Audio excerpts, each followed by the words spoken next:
Muito bem, então vamos começar. Muito bom dia a todos, e muito obrigada por se terem juntado a nós nesta manhã. É muito bom rever, mesmo que digitalmente, pessoas bem conhecidas, já habituais nestes fóruns. E permitam-me uma palavra especial ao Dr. António Figueiredo Lopes, é o distinto presidente desta associação que nos une, que é o Eurodefense Portugal, e que passo desde já a palavra, sei que quer dirigir algumas palavras também de boas-vindas à nossa audiência, e desde já passo-lhe a palavra. Sr. Dr. Figueiredo Lopes. Obrigado, professora Ana Isabel Xavier. Eu, em primeiro lugar, queria dizer que estou de gravata porque já de hoje de manhã tive de sair para uma consulta e, enfim, mas acho que estamos todos muito bem e é a informalidade que é uma das vantagens dos webinars, permite-nos estar muito mais descontraídos. Eu gostaria de sublinhar dois aspectos antes da professora começar com a reunião cognitiva. O primeiro é a importância desta iniciativa que o Eurodefense levou a cabo, criar 4 importantes grupos de reflexão, que nós chamamos grupos de reflexão Eurodefense, sendo que este e o da economia da defesa, são os dois grupos que estão em plena produção, e a professora Ana Isabel Xavier aparece hoje com a primeira das suas ações programadas, com o planeamento a ser cumprido rigorosamente, e este é um aspecto que eu gostaria de sublinhar, porque estando nós a colaborar numa ação que não nos obriga praticamente a nada, a não ser darmos o nosso contributo intelectual, a nossa reflexão, a nossa boa vontade, o nosso saber, para objetivos que interessam a todos, e nomeadamente têm em vista as grandes questões da segurança e da defesa e da estratégia e todos os problemas ligados à nova ordem mundial, aos grandes desafios. E no caso do grupo 4, é uma questão que é da atualidade, que está em reflexão, que é analisar as dinâmicas de conflitualidade originadas e associadas à nova sociedade tecnológica e aos desafios climáticos enfim, e tudo aquilo que são os impactos das novas ameaças na vida de todos nós. Hoje, exatamente, vamos começar por uma que não podia ser mais atual, que é, de facto, a análise da crise sanitária, e a professora Ana Isabel Xavier fará depois a apresentação, mas eu, antes de passar a palavra, gostaria de agradecer ao professor João Nunes a sua disponibilidade para arrancar exatamente com estes webinars, apresentando-nos a sua reflexão, que, como sabe e como foi combinado, será depois objeto de publicação para poder ser difundida de maneira mais larga e, sobretudo, o objetivo destes grupos é organizar policy papers orientados, portanto, para a decisão política e que serão inclusivamente difundidos na rede Eurodefense em que estamos integrados. E, portanto, é um objetivo ambicioso, é o resultado destes vossos contributos que depois poderá ser difundido a nível europeu e a nível nacional, naturalmente. Muito obrigado, professora Ana Isabel Xavier. A reunião está nas suas mãos a partir de agora. Muito obrigada, Dr. Figueiredo Lopes, pelas suas palavras e também pela confiança que tem demonstrado neste grupo de reflexão e pela coordenação do mesmo. Temos, de facto, um grupo extraordinário que nas próximas semanas vai apresentar também as suas reflexões, e todos os que estão presentes estão também desde já convidados a depois receberem esse mesmo convite para se juntarem a nós. Aliás, antecipo desde já que o próximo webinar é já no próximo dia 29, portanto já para a semana, com o Sr. Coronel Caetano de Sousa, que está aqui entre nós e que nos vai falar da segurança e defesa no espaço energético e ambiental. Portanto, é muito importante salientarmos que o objetivo destes grupos de reflexão, como o Dr. Figueiredo Lopes disse muito bem, é pensar estas matérias numa ótica, sobretudo, de segurança e defesa, e, embora fortemente cunhadas por uma dimensão académica, serem orientadas para a esfera da decisão pública, a esfera das políticas públicas, de modo a que, a nível nacional, no âmbito do Ministério da Defesa Nacional e no âmbito europeu, no âmbito da Comissão, possamos ser ouvidos e tidos em conta naquilo que também é o futuro da segurança e defesa nacional e europeia. Por isso, obrigada também àqueles que se juntaram a nós. As vossas questões e comentários no período que se vai seguir à intervenção do professor João Nunes vai ser muito importante também para limarmos estas arestas que nós queremos que até ao final do ano sejam então apresentadas de forma escrita.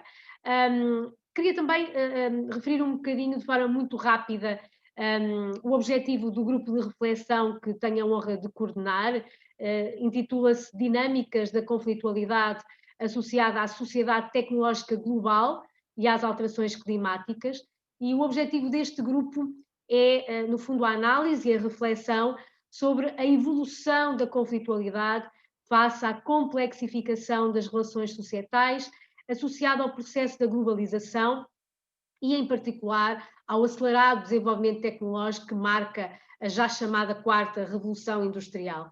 De facto, as novas formas de ação estratégica, com especial relevo para as designadas formas de guerra híbrida, a par da progressiva tecnologização dos conflitos, da sua dependência de plataformas posicionadas no espaço, a profusão de sistemas digitais, dos sensores aos sistemas não tripulados, que resultam da aplicação de tecnologias de inteligência artificial, representam temas de reflexão e debate que urge tomar em consideração.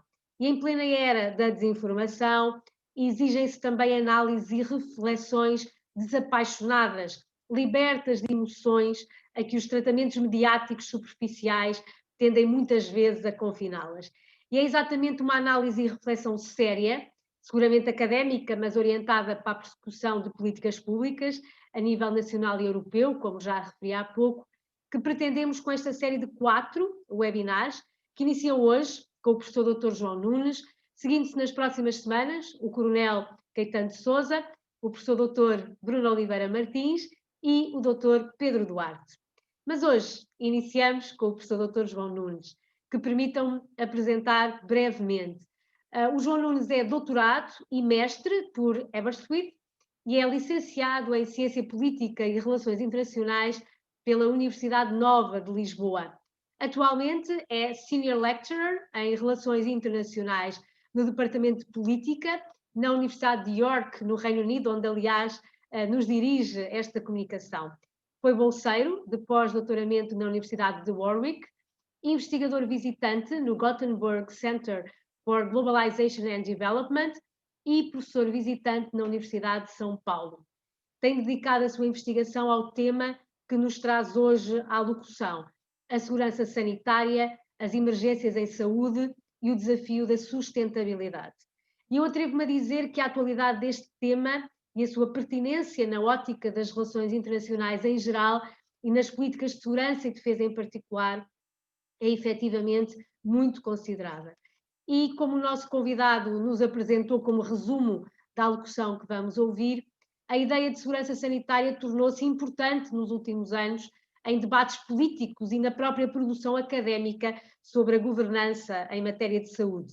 O webinar de hoje vai assim explorar as origens e trajetória do conceito, analisando as vantagens e desvantagens do seu uso. Esta análise serve de base a uma reflexão acerca do possível significado de segurança sanitária num contexto de emergências em saúde e tendo como pano de fundo a atual emergência climática. O objetivo é repensar uma segurança sanitária sustentável que propicie não só respostas eficazes a emergências em saúde, mas também uma atenção às causas que lhes subjazem. A comunicação termina com uma reflexão acerca do papel da segurança sanitária sustentável no seio das políticas de segurança e defesa. Ora, sem mais delongas, passo a palavra ao nosso convidado, agradecendo muito a disponibilidade em não só iniciar este ciclo de webinars, mas sobretudo em aceitar pertencer à família do Eurodefense Portugal, através do contributo para o grupo de reflexão em que nos inserimos. Recordar apenas a quem nos segue que esta sessão está a ser gravada, será posteriormente editada para fins de memória e divulgação interna e que seguirá um período de perguntas e respostas no qual todos se devem sentir convidados a contribuir com comentários ou colocar questões ao nosso convidado. João, mais uma vez, muito obrigada. A palavra segue agora para York. Muito obrigada. Obrigado, Ana. Obrigado a todos. Obrigado pela organização deste ciclo de webinars e pela iniciativa.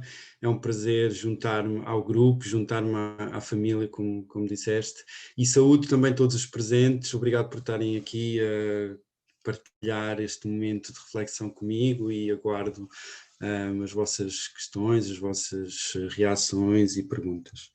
Como a Ana falou, eu quero então refletir sobre o conceito de segurança sanitária e a sua utilidade para pensar e agir sobre os desafios da contemporaneidade. Eu vou falar um pouco mais sobre quais é que, na minha opinião, são esses principais desafios, embora o resumo que a Ana leu e a introdução da Ana a este webinário já de facto diz algo sobre o que eu acho que são esses desafios.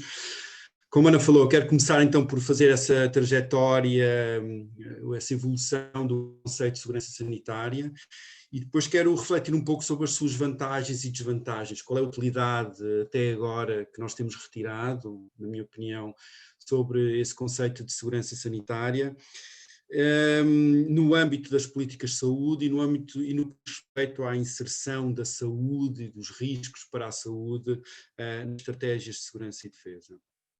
Depois eu quero refletir um pouco sobre essa questão dos desafios da contemporaneidade, não é?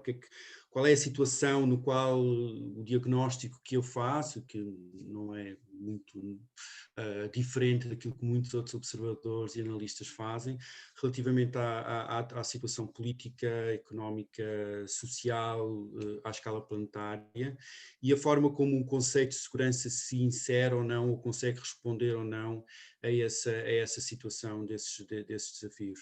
E vou terminar então sugerindo esta abordagem sustentável, da sustentabilidade no contexto da segurança sanitária, por forma a tentar refletir sobre a forma como a segurança sanitária enquanto conceito pode nos ajudar a responder a esses desafios.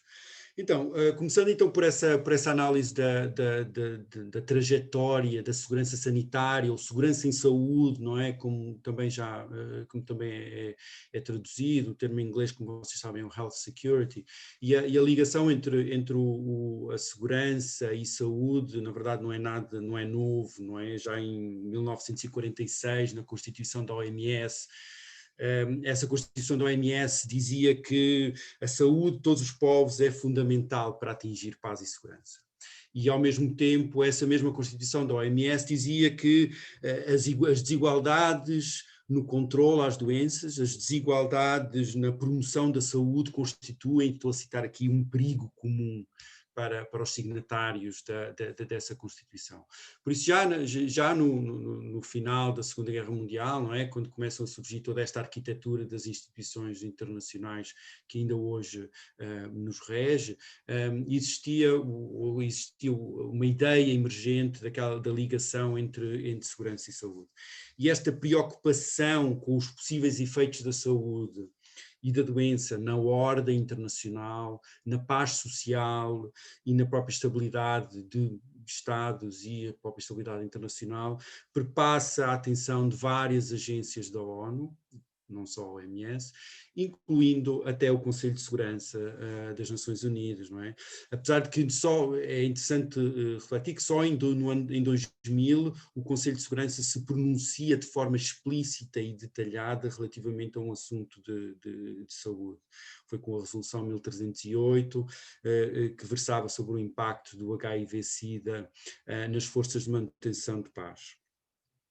Então, o contexto da emergência deste conceito de segurança sanitária e o seu fortalecimento, obviamente isto começa e está presente no cenário do pós-Segunda Guerra Mundial, mas é a partir do final da Guerra Fria que começamos a observar um fortalecimento e um crescimento desta noção de segurança sanitária no seio das várias instituições e também nas políticas dos Estados, não é?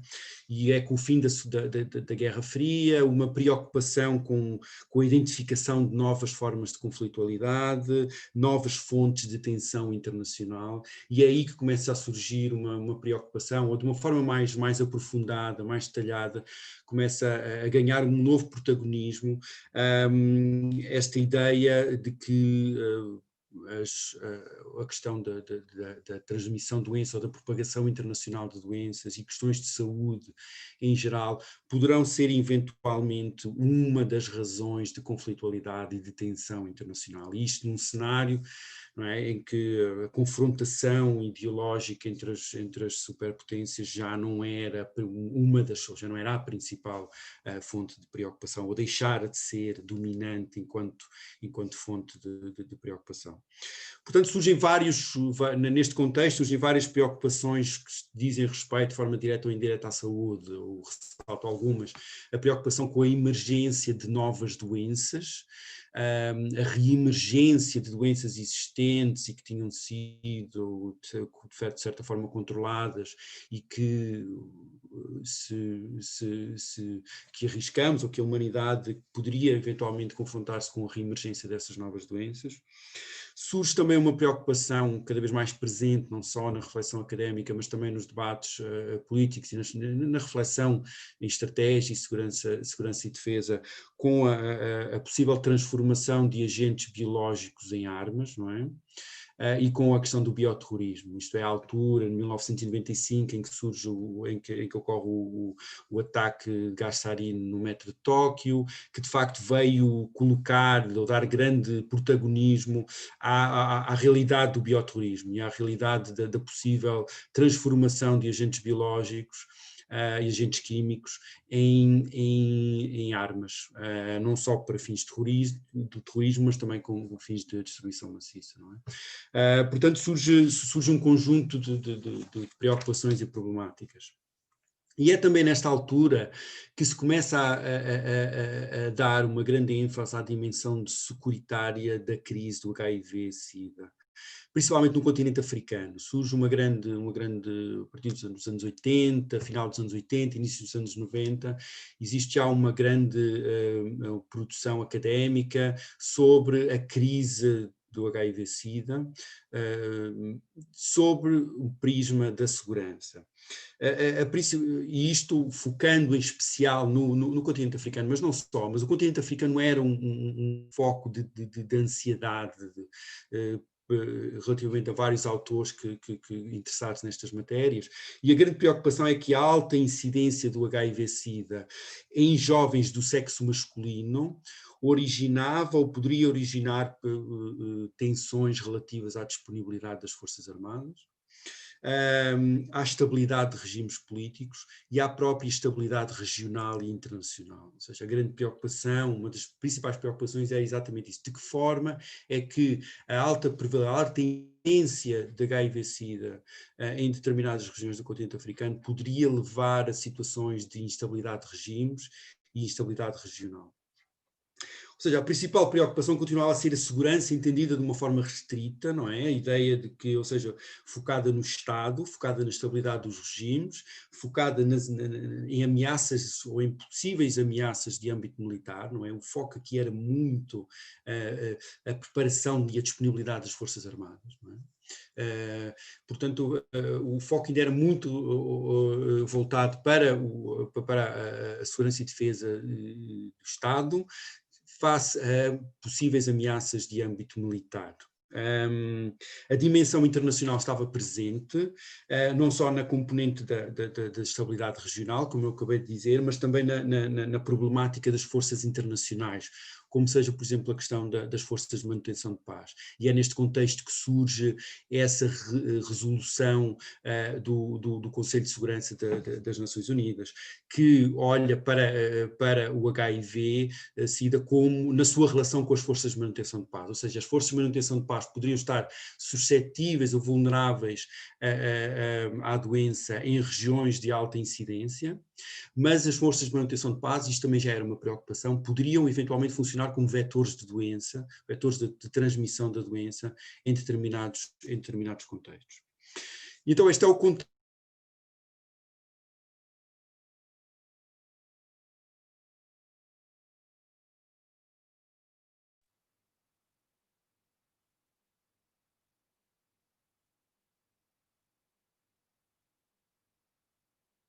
agendas de segurança focadas ainda predominantemente na segurança do Estado, na estabilidade de regimes, na estabilidade regional e em ameaças de âmbito militar. E o 11 de setembro falo de duas formas, por um lado de uma forma direta, não é? Se vocês se lembram, uma dos principais acontecimentos que rodearam o 11 de setembro foi o envio de cartas com esporos de antrax para várias figuras políticas e do meio jornalístico nos Estados Unidos, mas também pelo facto de ter enfatizado a dimensão securitária de muitas políticas. Depois do 11 de setembro observamos em várias áreas que a segurança se tornou um registro muito importante para entender determinadas questões, face a essa ameaça presente e que foi enfatizada muito nos anos subsequentes ao 11 de setembro, relacionada com as possíveis ameaças terroristas.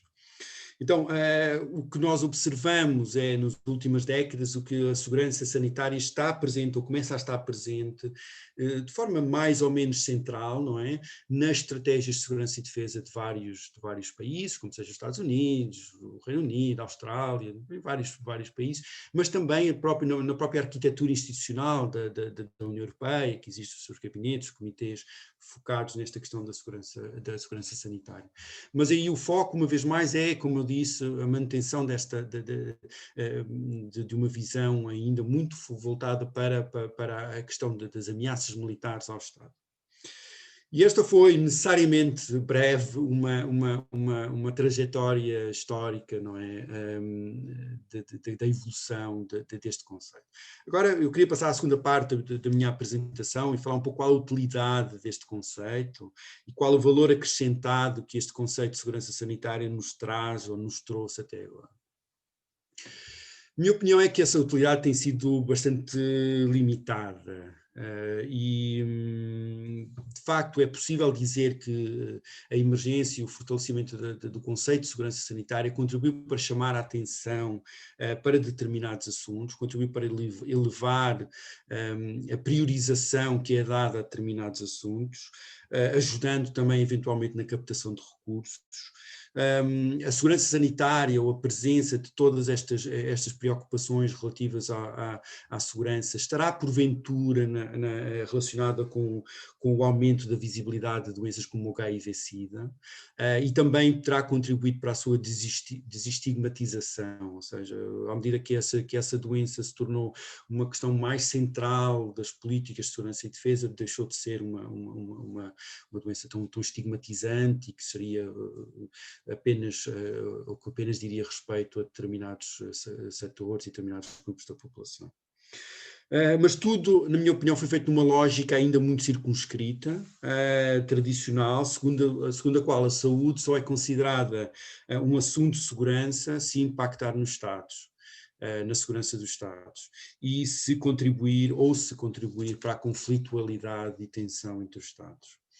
A saúde foi integrada, eu acho que um pouco apressadamente, ou sem acho, uma reflexão detalhada ou sistemática, e foi integrada numa lógica e nessa reflexão da questão das novas ameaças e as novas formas de conflitualidade, que na verdade vem recuperar ou surge como uma evolução, não é uma mudança radical relativamente às nossas formas de pensar a segurança que nós herdámos do pós-Segunda Guerra Mundial.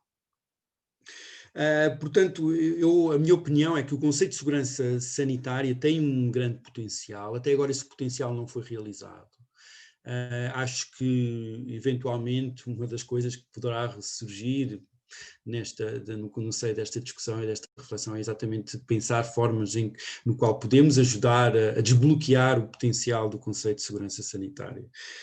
Porque, na minha opinião, o conceito de segurança, e especificamente o conceito de segurança sanitária, deve poder ajudar-nos a responder aos desafios da contemporaneidade. E, na minha opinião, ainda não foi feito essa atualização ou essa reflexão sistemática acerca do conceito de segurança e do conceito de segurança sanitária, à luz dos principais desafios da contemporaneidade, alguns dos quais já foram identificados aqui nesta discussão que temos tido hoje e que têm vindo a ser identificados nas reflexões feitas pelo Eurodefense. Estas dimensões, estes desafios da contemporaneidade, muitos deles estão relacionados com questões de conflitualidade, sem dúvida. Eu acho que seria ingênuo, seria desavisado e seria errado pensar que a conflitualidade deixou de ser importante na contemporânea. A conflitualidade entre Estados e a violência política deixaram de ser importantes nas questões internacionais. Eu acho que continuam a ser extremamente importantes. A guerra e o terrorismo continuam a ser problemas extremamente sérios com os quais as sociedades se confrontam, mas não é, eu acho que quando falamos de segurança não é apenas a essas questões de conflitualidade e de violência política que devemos considerar. E esta é o meu avaliação, uma vez mais também um pouco apressada, por questões de tempo, mas se quiserem discutir isto um pouco mais, estou à vontade para conversar um pouquinho mais sobre isto. Mas eu queria então passar então, a esta questão dos desafios da contemporaneidade e de que forma é que esses desafios colocam pressões sobre a segurança sanitária e nos obrigam ou nos deveriam incentivar ou estimular a fazer uma reflexão sobre esse conceito de segurança e segurança sanitária. Então, os grandes desafios, na minha opinião, da contemporaneidade que impactam diretamente numa política de segurança e defesa, dizem em primeiro lugar, e eu acho que temos que começar por aí, é inegável, a questão da emergência climática. E eu acho que é importante, normalmente a emergência climática é colocada aí no final, e a emergência climática também temos que olhar para isto não sei de reflexões sobre segurança, eu observo muito isto em alguns fóruns, eu acho que temos de começar exatamente pelo reconhecimento por uma realização de que a emergência climática é o principal desafio que se coloca à sobrevivência, à saúde e ao bem-estar das sociedades contemporâneas. E que tem um impacto direto em questões de segurança e defesa, como sejam diretamente questões relacionadas com a sustentabilidade da vida da espécie humana, sobrevivência da espécie humana, o bem-estar humano, a vida humana tal como entendemos hoje em dia, que está profundamente ameaçada por essa emergência climática. Todo um impacto que, como já tem sido diagnosticado, está a ser já estudado, o impacto que a emergência climática já está a ter, irá ter de forma mais acentuada no futuro, acerca das cadeias de alimentos, da segurança alimentar, as cadeias não só de produção, mas também de distribuição, de abastecimento, questões do impacto sobre a água potável, disponibilidade de reservas de água potável e questões de energia também. Depois, todo o impacto que, eventualmente, e uma vez mais já se começa a observar de certa forma, que a emergência climática está a ter em termos de transformar determinadas regiões do globo inabitáveis, ou no qual as pressões sobre a vida das populações em determinadas populações e determinadas regiões se está a tornar incomportável, o que está a originar, ou que está a acentuar dinâmicas de fluxos populacionais que se poderão eventualmente tornar ainda mais descontrolados. Eles já estão descontrolados hoje em dia em determinadas regiões, como nós sabemos, não é? As questões, aquilo que está acontecendo no Mediterrâneo é disso exemplo, mas na medida como esses movimentos populacionais se poderão ainda tornar mais descontrolados em virtude da destruição de habitats, da destruição de ecossistemas relacionada com as emergências climáticas. E a forma como a emergência climática está a colocar pressões sobre os Estados, pressões sobre os organismos internacionais, numa altura em que se observa, e eu vou falar um pouquinho mais sobre isto, se observa uma redefinição do papel do Estado e uma crise da cooperação internacional e uma crise do multilateralismo. Portanto, nós temos essa situação da emergência climática que eu acho que é o pano de fundo, é o contexto no qual nós temos que repensar a segurança e defesa e temos que repensar a segurança sanitária.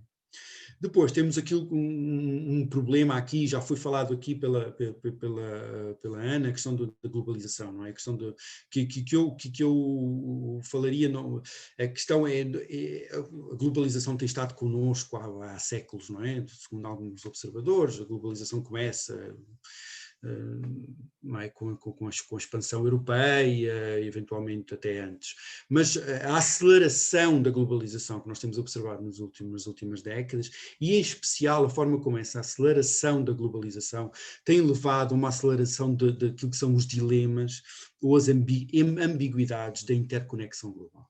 Hoje em dia, cada vez mais, a interconexão global, e isto obviamente também está relacionado com o pano de fundo das emergências climáticas, a interconexão global tornou-se um problema para o qual as sociedades humanas e as formas tradicionais de organização política não estão preparadas, ou estão a demonstrar não estar preparadas e estamos de certa forma a correr atrás do prejuízo destas ambiguidades da interconexão global. O que é que eu quero dizer com isto, com ambiguidades da interconexão? Por um lado, a capacidade de infligir violência além fronteiras aumentou exponencialmente com o desenvolvimento tecnológico, não é? que a Ana já referiu. As decisões tomadas num determinado momento e num determinado local têm impactos profundos noutros locais remotos, em outros pontos do globo. Muitos desses efeitos são imprevisíveis, muitos desses efeitos são não intencionados e muitos desses efeitos são temporalmente distantes. Ou seja, nós não podemos prever a forma como as decisões que nós tomamos num determinado momento e num determinado local, o impacto que essas decisões irão ter sobre povos que estão no outro lado do mundo ou sobre gerações que ainda não nasceram. Nós não temos capacidade, não temos possibilidade ainda de calcular.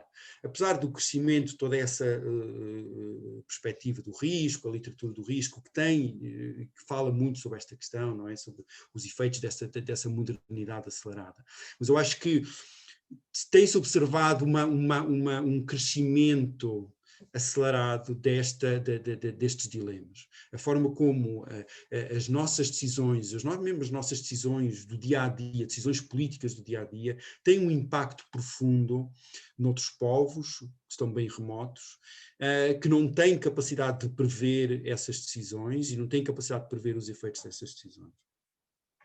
Portanto, esse problema de interconexão global acelera-se e torna-se mais premente nesta era que nós vivemos, não é? Como tem sido observado por muitos cientistas, que chama a era do antropoceno, não é? A era em que o ser humano atingiu pela primeira vez na história do planeta a capacidade de se sobrepor ao planeta e de destruir o planeta através das suas ações, através das ações humanas. E nessa era do antropoceno, estes dilemas, estas ambiguidades da interconexão global tornam-se mais urgentes. E são visíveis em várias manifestações, como eu já disse, a questão da responsabilidade para com as gerações futuras é neste momento um dos grandes problemas éticos que atravessam as sociedades humanas, não é? De que forma é que nós somos responsáveis nas nossas decisões de hoje por aquilo que vai acontecer e nos efeitos que vão ser sentidos apenas daqui a alguns anos ou algumas décadas. A nossa responsabilidade para com grupos, países e regiões que são sistematicamente vulnerabilizadas pelas nossas escolhas e pelo nosso modelo económico. Um modelo económico que, sejamos sinceros, é baseado no crescimento ininterrupto, é baseado no consumo, é baseado no desperdício. E esse modelo económico tem efeitos que muitas das populações vivendo em países do norte desenvolvido, mais protegido dos efeitos dessas atuações, que não conseguem sentir, pelo menos de uma forma direta, ou que não estão ainda a sentir. Mas esses efeitos já são sentidos em grupos, em regiões que são sistematicamente vulnerabilizadas pelo modelo económico. Portanto, isto coloca um problema ético, mas também coloca um problema de decisões políticas e de estratégia, eu acho bastante importante. E enfatiza a necessidade de um alargamento da cooperação e de um alargamento da nossa esfera de preocupação moral com aqueles que são afetados pelas ações e omissões. E eu acho que neste contexto, no contexto destes dilemas que eu tenho estado a observar, que eu tenho estado a apontar, uma política de segurança sanitária que baseada apenas nas preocupações exclusivistas com o Estado e com as preocupações exclusivistas com as ameaças de âmbito militar é manifestamente insuficiente, porque reproduz um modelo de autossuficiência, um modelo exclusivista que está também na origem dos problemas, não é? Que nos impede de termos essa reflexão de longo prazo, essa reflexão alargada e global acerca dos efeitos das nossas decisões em termos das gerações futuras e nas regiões e nos países e grupos que são vulnerabilizados pela nossa atuação. E isto acontece, estes modelos acontecem num contexto de um aumento, como temos observado, um aumento dos autoritarismos, um aumento dos nativismos, um recuo da democracia, uma crise das democracias. Em todos os países, e começamos tristemente também a observar isso em Portugal também, e ao mesmo tempo surge um recuo, como eu já disse, um recuo do multilateralismo, uma crise do multilateralismo como é vista, por exemplo, em atuais reações de determinados países relativamente à OMS, que é apenas um exemplo disto. Mas que no geral refletem, esta crise do multilateralismo reflete uma governança global que se tornou muito reativa, muito voltada para a gestão de crises, muito voltada para a resposta imediata a emergências, a respostas de curto prazo, eu diria quase míopes, a emergências, sem dar atenção suficiente a uma proatividade que olhe para as causas e condições e fatores que dão origem a essas crises. Eu acho que isso é um fenómeno que temos observado nos últimos anos, nas últimas décadas, que a governança global, e não só em aspectos de saúde, mas noutros aspectos, ambiental e todos esses, se tornou muito reativa, muito voltada para a contenção das crises, para a gestão de crises.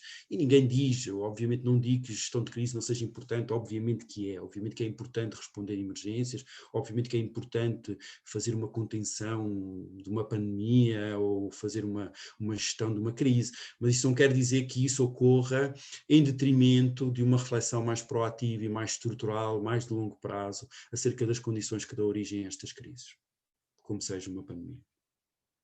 Então, finalizar, olhar o que é que este conceito de segurança sanitária sustentável eventualmente poderá começar a responder ou nos poderá ajudar a responder a alguns destes problemas que eu identifiquei. O que é que este conceito de segurança sanitária nos eventualmente traz de novo? Em primeiro lugar, obviamente, traz a questão da sustentabilidade para o centro das atenções. A preocupação da sustentabilidade tem de estar no centro das atenções, não pode ser apenas um acessório, não pode ser apenas um item numa lista de preocupações. Eu acho que tem que ser uma preocupação central e que deve organizar as outras preocupações que nós temos, porque de facto é neste momento uma das principais ameaças à sobrevivência e ao bem-estar das sociedades humanas. Esta segurança sanitária sustentável reconhece a necessidade de olhar para além das emergências. Obviamente, responder a emergências é importante e é essencial, mas ao mesmo tempo é preciso considerar os processos de longo prazo, processos políticos, económicos e sociais que estão na origem das emergências. Trata-se de uma visão proativa, uma visão de longo prazo, uma visão que não se coaduna e que deve fugir aos ciclos eleitorais de curto prazo. E que deve assentar em consensos, em debates alargados e em consensos de longo prazo acerca do destino que nós queremos dar enquanto sociedades à nossa política, à forma como nós organizamos a nossa política e os nossos modelos económicos. Se hoje em dia, como eu defendi no meu diagnóstico na parte ainda há pouco, se hoje em dia a reprodução da violência, a reprodução da vulnerabilidade e do dano tem de considerar o longo escopo temporal e territorial, ou seja, as decisões que nós tomamos agora num determinado espaço de tempo e num determinado local vão ter um impacto remotamente, temporalmente e geograficamente distante. A resposta para essa realidade deve ser um reforço dos mecanismos de solidariedade entre países e dos mecanismos de solidariedade intergeracional. Ou seja, precisamos de pensar, e as políticas de segurança e defesa devem pensar com outras disciplinas, de que forma nós podemos fortalecer as nossas políticas com base no fortalecimento dessa solidariedade entre regiões e de uma solidariedade entre gerações. E devemos pensar na segurança sanitária sustentável como uma segurança multinível, verdadeiramente coletiva, não é? Considerando, por um lado, o aspecto internacional, obviamente, focando na segurança do Estado, na estabilidade dos mecanismos estatais, na estabilidade dos regimes políticos, mas, ao mesmo tempo, olhar para a questão regional, não é? Obviamente, também, da estabilidade regional e, de forma importante, duas questões que têm sido secundarizadas em muita reflexão acerca da segurança sanitária. Em primeiro lugar, a atenção aos grupos vulnerabilizados e aos indivíduos vulnerabilizados, principalmente aos vulnerabilizados, não é? Uma atenção ao local e ao individual. É preciso cada vez mais nós termos atenção de que forma é que os efeitos de determinadas decisões têm impactos muito desiguais e têm impactos que contribuem para a reprodução da desigualdade e para a reprodução da vulnerabilidade. E depois, obviamente, tendo a sustentabilidade como pano de fundo e tendo a interação entre o homem, entre os seres humanos e entre seres humanos e o planeta como pano de fundo. Por isso esta segurança sanitária é uma segurança que passa do nível planetário, que vai do nível planetário até ao nível local e deve ser vista como uma segurança multinível e que se joga e que se decide na interação entre esses vários níveis. Em termos de uma segurança, do que é que isto significa, em termos de uma política de segurança e defesa, e eu depois vou terminar aqui para dar tempo para as vossas perguntas e para as vossas opiniões e comentários. O que é que isto significa, esta reflexão acerca de uma segurança sanitária sustentável em termos de uma reflexão acerca de políticas de segurança e defesa? Isto é apenas um contributo inicial para aquilo que poderão ser algumas ideias para possível aprofundamento, para possível pesquisa e para possível reflexão. Em primeiro lugar, como eu disse, a questão da emergência climática tem de estar no centro de uma reflexão de uma política de segurança e defesa. Não pode ser apenas um item entre outras. Obviamente isso não significa descurar outras dimensões, mas eu acho que neste momento é preciso situar a emergência climática no centro da nossa reflexão acerca do que é a segurança e defesa no nível nacional e no nível internacional. Uma política de segurança e defesa deve conseguir atravessar estes níveis e deve jogar-se e deve conseguir conversar e dialogar na interação entre estes vários níveis que eu falei, desde o nível planetário ao nível individual. Deve poder ser flexível o suficiente para olhar as interações, a forma como dinâmicas de nível planetário, como sejam as dinâmicas do aquecimento global, se traduzem na vida de determinados indivíduos e grupos, e ao mesmo tempo na forma como essas dinâmicas são filtradas pelas políticas nacionais, pelas políticas regionais, pelas organizações internacionais, como seja o Conselho de Segurança, a ONU e outros. Portanto, uma política de segurança que seja capaz de responder a essas múltiplas interações entre o planetário e o local. Depois tem que ser uma política de segurança e defesa com uma visão proativa e de longo prazo. Eu falei há pouco, tem que basear-se num conceito alargado, de longo prazo, acerca do destino da sociedade, a sociedade que nós queremos, e que não pode estar suscetível ou vulnerável ou refém das vicissitudes de ciclos eleitorais ou de interesses particulares. Obviamente que é preciso haver mecanismos de respostas às emergências de uma forma eficaz, mas ao mesmo tempo precisamos de que essa resposta às emergências seja acompanhada e não ocorra em detrimento de uma atenção às causas e condições das emergências. Muitas dessas causas, obviamente eu reconheço que vão para além do âmbito de uma política de segurança e defesa, porque se relacionam com questões de modelo económico, organização social, etc. Mas há ainda questões que podem ser, em que é importante que uma política de segurança e defesa seja capaz de dialogar com outras políticas, porque hoje em dia não é possível pensar segurança e defesa de uma forma independente ou isolada de todas estas dinâmicas sociais e todas estas dinâmicas económicas que perpassam a sociedade. Ou seja, uma política de segurança e defesa tem que conseguir dialogar e tem de ser feita, tem que ser redigida e repensada em contexto de diálogo com outras políticas relacionadas com o modelo económico, com as políticas sociais, com políticas de imigração, com políticas ambientais, etc. Eu aguentei até agora sem falar de Covid-19, mas eu não queria deixar também de falar. Eu não queria transformar isto apenas no Covid-19, não é? Mas eu queria também não deixar, obviamente, de responder um pouco aquilo que, eventualmente, esta política de segurança e defesa que eu estou a refletir, de que forma é que isso poderia refletir numa resposta pandémica, ou num contexto de resposta pandémica. E sejamos claros, esta pandemia atual estará para durar. Os cientistas já estão a refletir de onde virá a próxima pandemia, não é? Coronavírus, como aquele que neste momento nos está a afetar, existem dezenas de coronavírus em populações de morcegos, em populações de animais, que eventualmente estão em processo de fazer a sua transição para a espécie humana. Eventualmente, obviamente não sou futurologista, mas eventualmente iremos deparar-nos com outras pandemias, iremos deparar-nos com outros coronavírus, para os quais não estamos preparados, não é? Ainda, não estamos preparados ainda, não é? E, portanto, uma questão que nós precisamos de pensar é de que forma é que, por exemplo, uma política de segurança e defesa nos pode ajudar a agilizar e a efetivar uma resposta pandémica. Várias reflexões aqui, e muitas delas já estão, obviamente, consagradas nos atuais mecanismos de atuação das forças de segurança e defesa e da cooperação civil, militar, nessas forças de cooperação e defesa.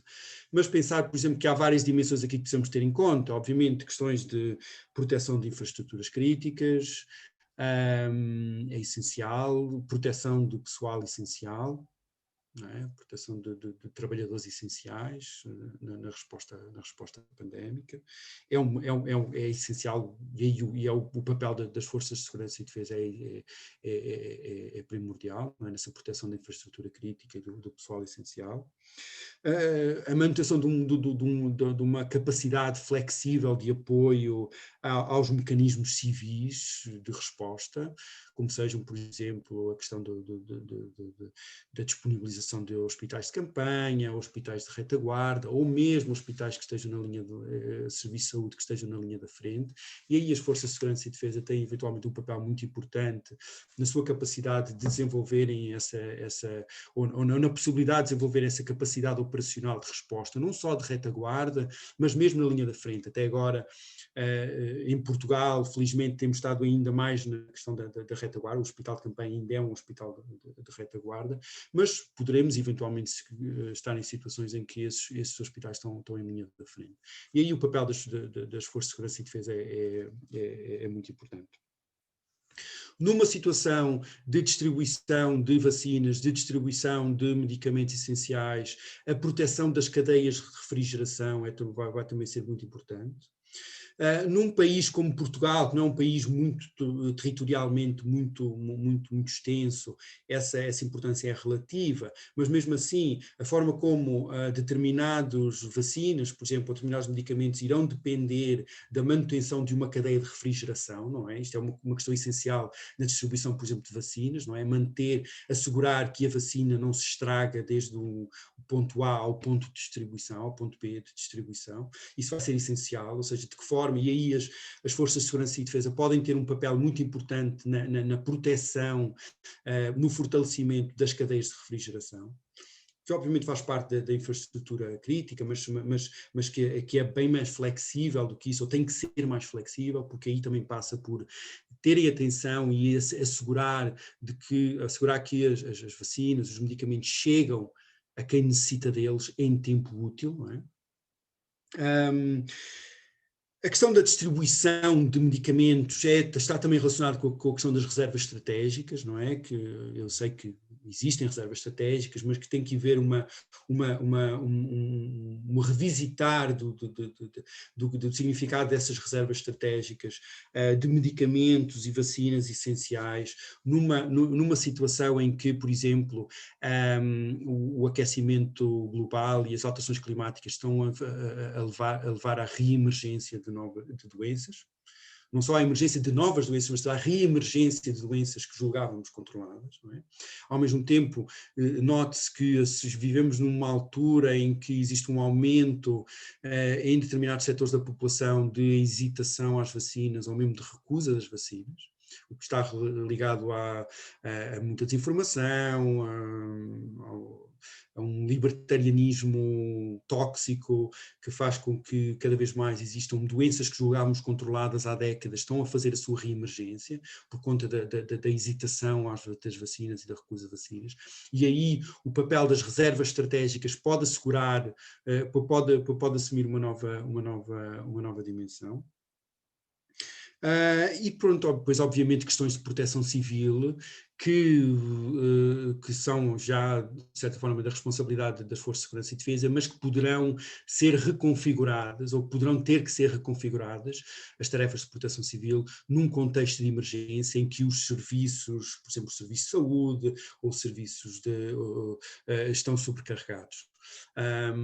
Portanto, é preciso que uma política de segurança e defesa seja capaz de ser flexível o suficiente para prever vários cenários, e se num cenário de uma emergência pandémica será necessário configurar ou reconfigurar muito rapidamente não só questões de infraestruturas críticas, proteção de infraestruturas críticas, mas também as tarefas de proteção civil precisarão de ser reconfiguradas muito rapidamente.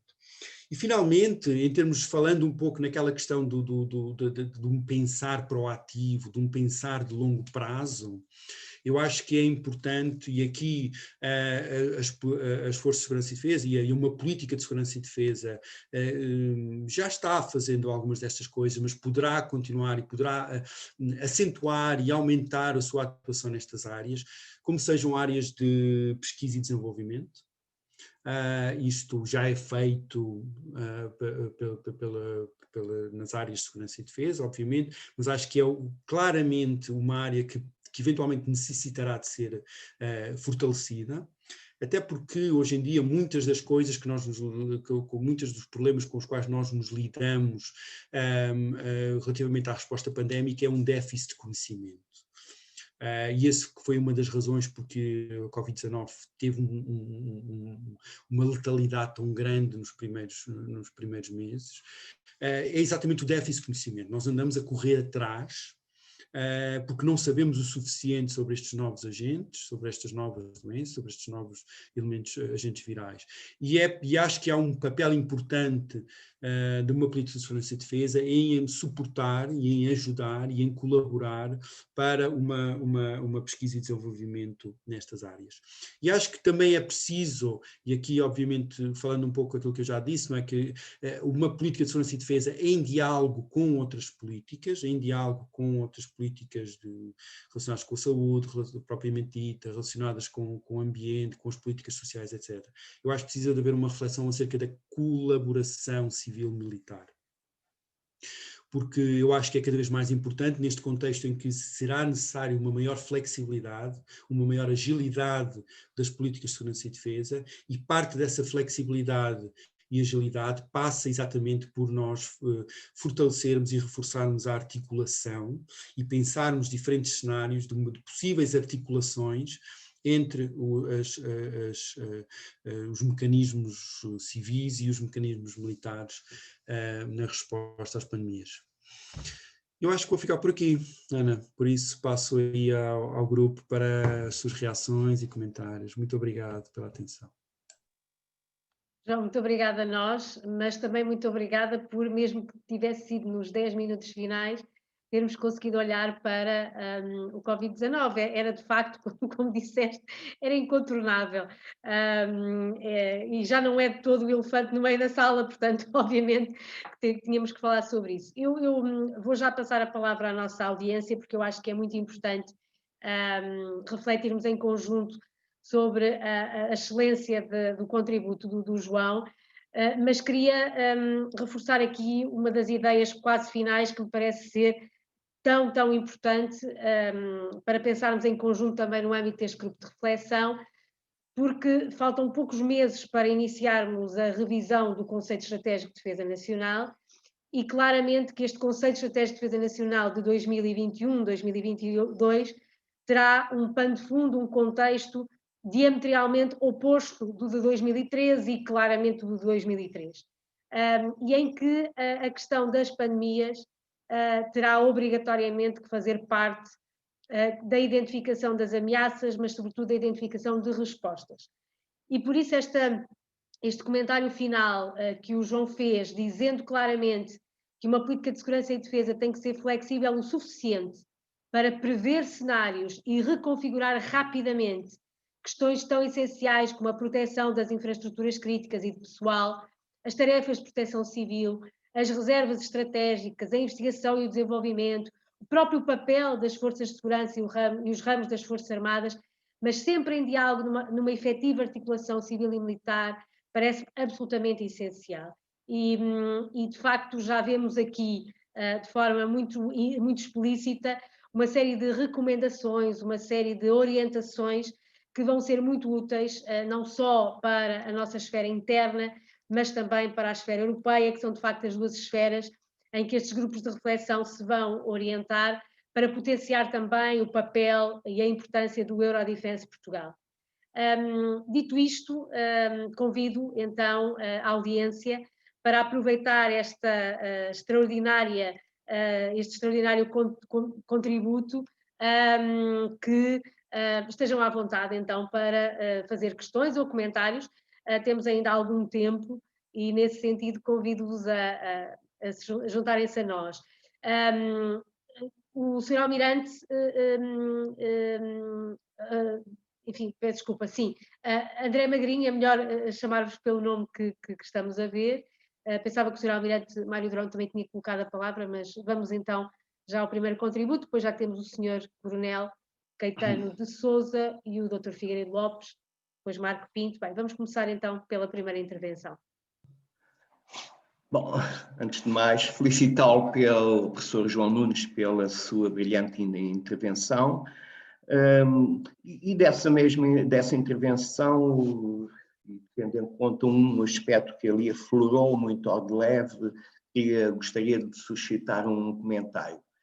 Bom, se esta situação atual, pandémica, enfatizou um problema que vinha a ser referido já há algum tempo e que se prende justamente com a segurança sanitária, em termos também de segurança e defesa, é justamente o facto de termos constatado que as cadeias de abastecimento hoje na economia global, em matéria sanitária, são extremamente vulneráveis. Ou seja, constatou-se que das coisas mais simples às mais complexas, em termos de materiais, equipamentos sanitários, essas cadeias de abastecimento estavam praticamente localizadas na Ásia e, sobretudo, na China. Portanto, isto foi um eixo de vulnerabilidade que se tornou no mais evidente agora nesta situação. E aquilo que eu pergunto é até que ponto é que se vai ou não, neste momento, sentir uma pressão cada vez maior dos Estados, no sentido de justamente reverter aqui alguma destas situações. Porventura, podemos vir a falar cada vez mais também cadeias de abastecimento regionais, cadeias de abastecimento locais, e parece-me, enfim, também é investigado que há aqui um eixo de vulnerabilidade e que é um fator de risco extremamente importante e que vão aqui ocorrer mudanças muito significativas em termos também de geoeconomia e de segurança económica. É essa a questão. Muito obrigado. Muito obrigada. Eu não sei se o João prefere responder pergunta a pergunta. Sim? Não, podemos compilar. Assim, 2 ou 3 e... Muito bem. Como preferidos, não? O orador é que manda também. Então passamos ao Sr. Coronel Caetano de Sousa. Obrigado. A minha questão é simples, mas eu começo por agradecer a brilhante exposição que o professor João Nunes fez. Muito obrigado, ela foi muito clarividente e muito alargada. Eu vou só olhar para a primeira parte da sua exposição para lhe fazer assim uma questão concreta para ouvir a sua opinião. Falamos muito de futuro, de solidariedade, de sustentabilidade, e a minha questão é esta: que espaço é que acha que fica reservado para uma organização como a OMS ou a ONU, que tem revelado sempre grande inoperância em várias frentes? Vamos ter uma OMS daqui a 10 ou 20 anos, ou não é por aí o caminho, ou há lições a retirar? Esta pandemia serviu ou vai servir para alguma coisa quando falamos de multilateralismo ou unilateralismo? Onde é que vamos apostar as nossas fichas nestas organizações com o relevo que esta tem, que é única, quando falamos de globalismo e de pandemias que são globais, como é evidente, neste tipo de organizações? Obrigado. Obrigada, Sr. Coronel. Tinha que ser um militar a falar-nos das lições aprendidas, claro que sim. Tinha que haver essa pergunta. Eu sugeriria terminarmos esta primeira ronda com o Sr. Dr. Figueiredo Lopes e depois iniciamos uma ronda imediatamente a seguir junto com o Marco Pinto. Mas então vamos ao Dr. Figueiredo Lopes e depois damos a palavra ao João. Muito obrigado. A primeira palavra é para agradecer ao professor João Nunes a brilhante exposição que fez, abordando tudo. No fundo, não deixou nada de fora. E, a partir do conceito de segurança sanitária, acabou por falar na magnitude das políticas de segurança e defesa, que eu diria melhor, das políticas de segurança nacional, que são implicadas diretamente. Eu gostava de pôr duas perguntas diretamente. A primeira é se nós sabemos já que no conceito estratégico de defesa nacional está previsto como uma das ameaças estão previstas abertas no último, 2013, as pandemias e outros riscos sanitários. De resto, questões que, como referiu muito bem, surgiram fundamentalmente nos anos 80 e 90, com Chernobyl, com o Anthrax, com outro tipo de crises sanitárias e biológicas. Neste momento, creio que se pode falar da existência de uma crise sanitária no sentido correto da palavra, ou seja, há de facto problemas implicados em toda a sociedade com um impacto geral.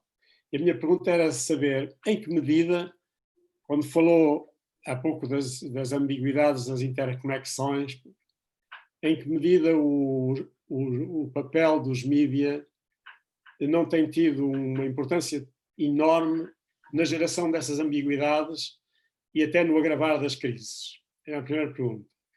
A segunda era o impacto e falou também nos problemas que vão surgindo no âmbito das nossas democracias, dos nossos sistemas políticos, em que medida também é que diretamente isto também pode contribuir, a crise atual, o Covid-19, pode contribuir para a desestabilização dos poderes políticos. Vemos o que se passa nos Estados Unidos da América, vemos até o que se passa em muitos outros países. O nosso país, como sempre, um país de bons costumes, felizmente as coisas continuam mais ou menos equilibradas, mas sabemos muito bem como a sociedade todos os dias se confronta com fake news, com discursos ambíguos, simultaneamente muito otimistas e muito pessimistas. Portanto, há aqui um papel que pertence fundamentalmente aos mídias e aos responsáveis políticos também. Gostava que comentasse um pouco estas questões. Obrigado. Muito obrigada, Dr. Figueiredo Lopes. Temos aqui três dimensões de questões um bocadinho diferentes, mas muito complementares. Também aqui esta questão mais política e até governamental. João, passo-te a palavra então para esta primeira ronda de questões tão pertinentes. Obrigado, e obrigado a todos os comentários e questões. Todos eles suscitaram reflexões eu acho que são importantes para adicionar aqui à minha comunicação. Começando pela pergunta do André Magrinho, relativamente à vulnerabilidade das cadeias de abastecimento e o que é que nós podemos esperar em termos de cadeias de abastecimento. Então, eu concordo absolutamente. Eu acho que revelou uma grande fragilidade, revelou uma grande vulnerabilidade das cadeias de abastecimento, revelou a dependência estratégica face a determinadas regiões, a determinados atores do âmbito internacional. Relativamente àquilo que poderá... Eu acho que querer pensar numa autossuficiência não é a solução. Eu acho que neste caso a solução para resolver ou para tentar responder a essas vulnerabilidades que muito bem identificou, tem que ser, no caso português, tem que ser uma resposta regional. E já se começa a verificar isso, por exemplo, na questão da compra de vacinas, não é? Que foi, como sabemos, foi efetuada uma pré-compra pela União Europeia.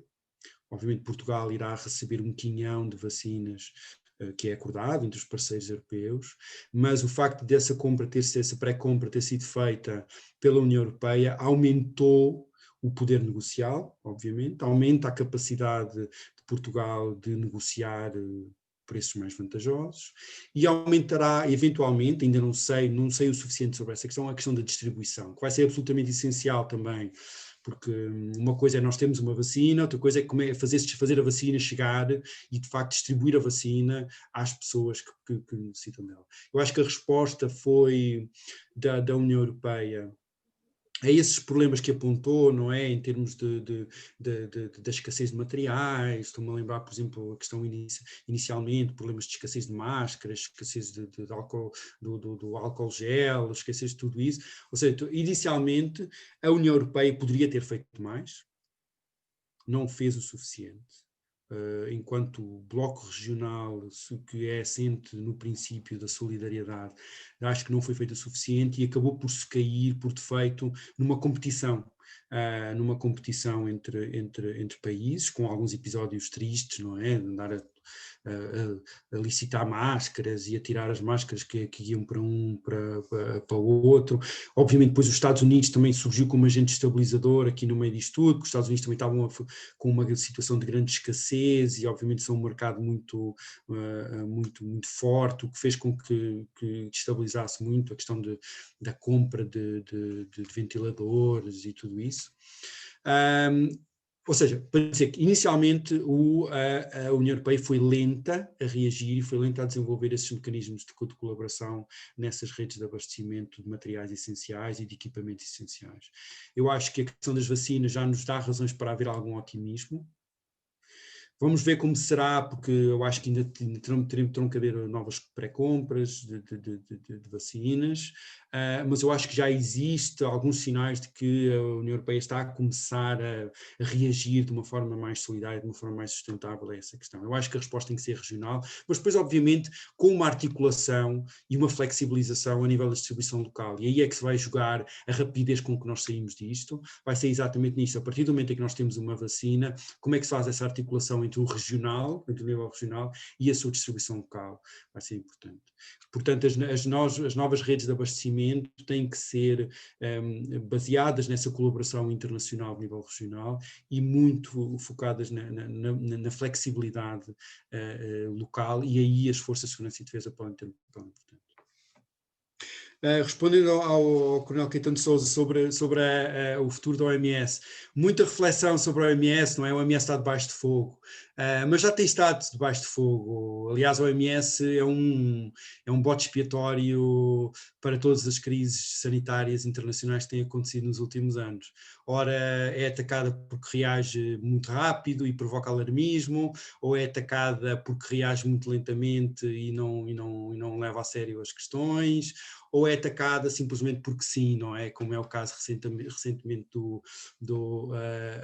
na questão do Covid-19, em em que a OMS se tornou o bode expiatório dos falhanços de políticas nacionais, como sejam os Estados Unidos, por exemplo, e também surgiram críticas semelhantes à OMS vindas por parte do presidente brasileiro, ou seja, os países que falharam redondamente na resposta à pandemia acharam na OMS um bode expiatório muito fácil.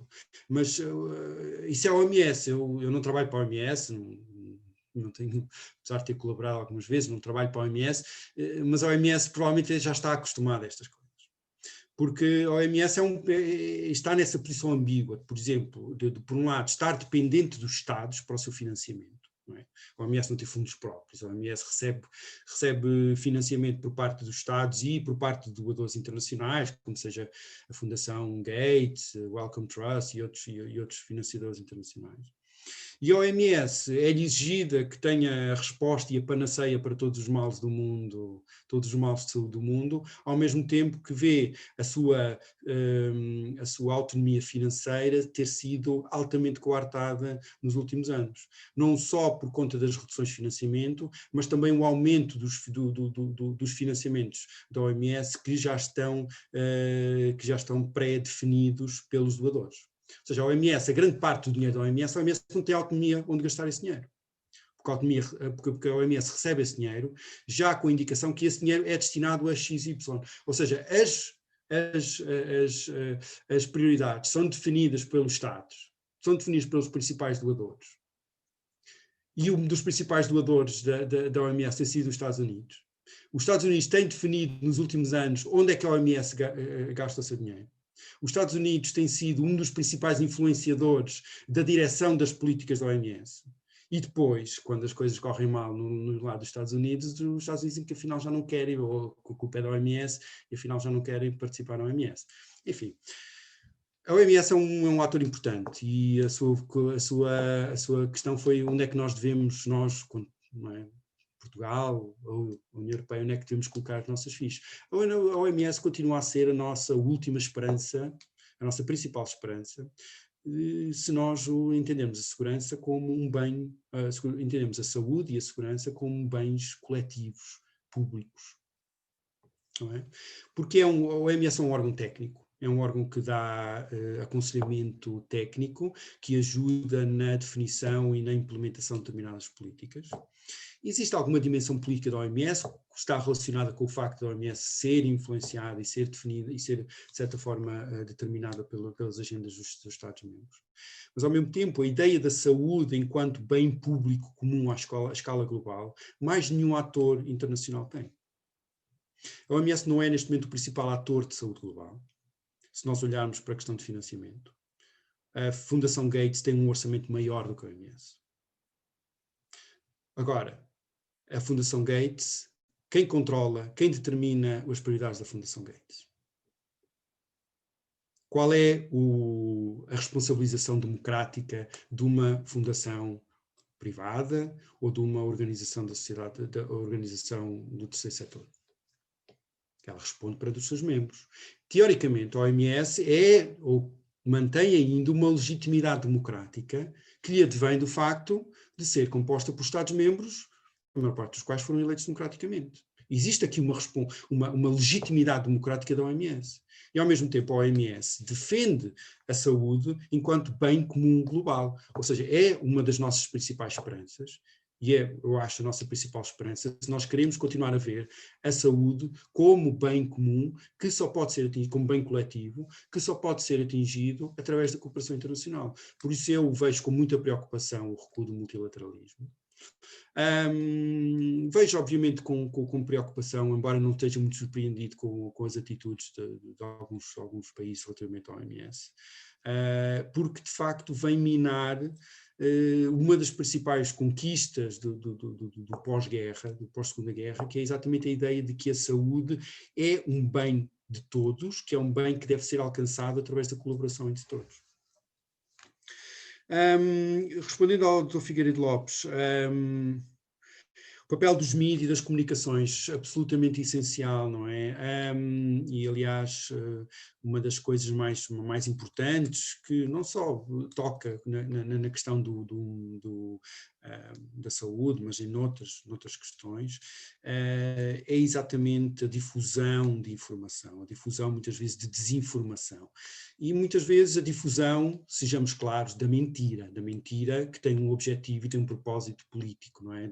Daqueles que a difundem. A questão toca não só os mídia, não é? Os meios de comunicação tradicionais, mas cada vez mais a importância das redes sociais e dos novos meios de comunicação, que de certa forma são cada vez mais importantes e em determinados contextos até já superaram a influência dos meios de comunicação tradicional. O que é mais importante para a difusão de informações sobre Covid? Será a televisão pública ou será o Facebook?